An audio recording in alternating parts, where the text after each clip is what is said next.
Last year, there were serious concerns about the economic situation of this year, and now we are not in the worst case situation. We managed to deal with the risks occurring after the Russian attack on Ukraine. And now there is a high level of uncertainty.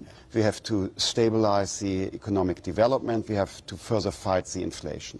And in this situation, everyone has to be responsible.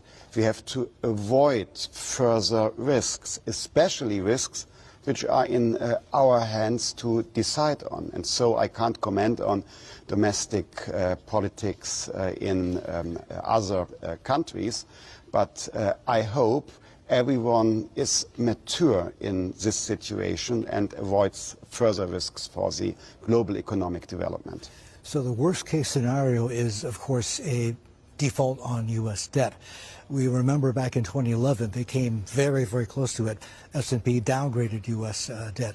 This time around, people think that the risks are even higher because there's an even wider partisan or political divide in the U.S.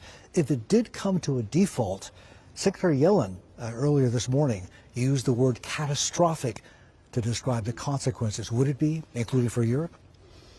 Well, I think Janet Yellen has made her view very clear, and I hope all parts of U.S. politics are aware of the situation.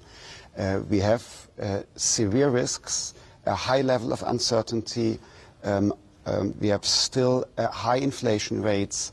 We have not yet come back to a growth we need on the global level.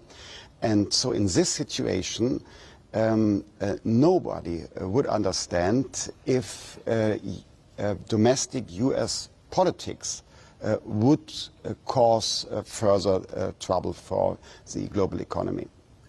I mentioned a few seconds ago that this whole issue of the U.S. debt ceiling is distracting away from the very important other work that the G7 is trying to do on Russia as well as on China. You know, with Russia, it's obviously continuing to support Ukraine, how the G7 can do that, while at the same time turning the screws tighter on Russia. Yeah. The other thread, of course, is China and this whole issue of de-risking as opposed to decoupling economically from China. In your mind, for Germany, under sort of a semi-green government, what does decoupling look like? What does it mean?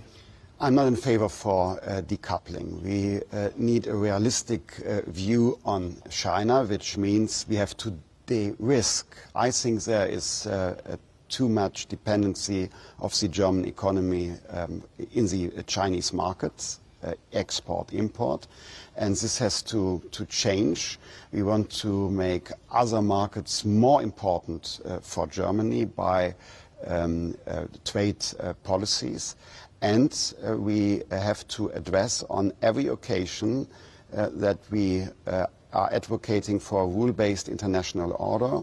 We will mention on every occasion the situation of human rights, and we advocate for a liberal democracy like Taiwan on every occasion when we meet Chinese officials. But decoupling is not an option for the German economy. It's de-risking. Okay.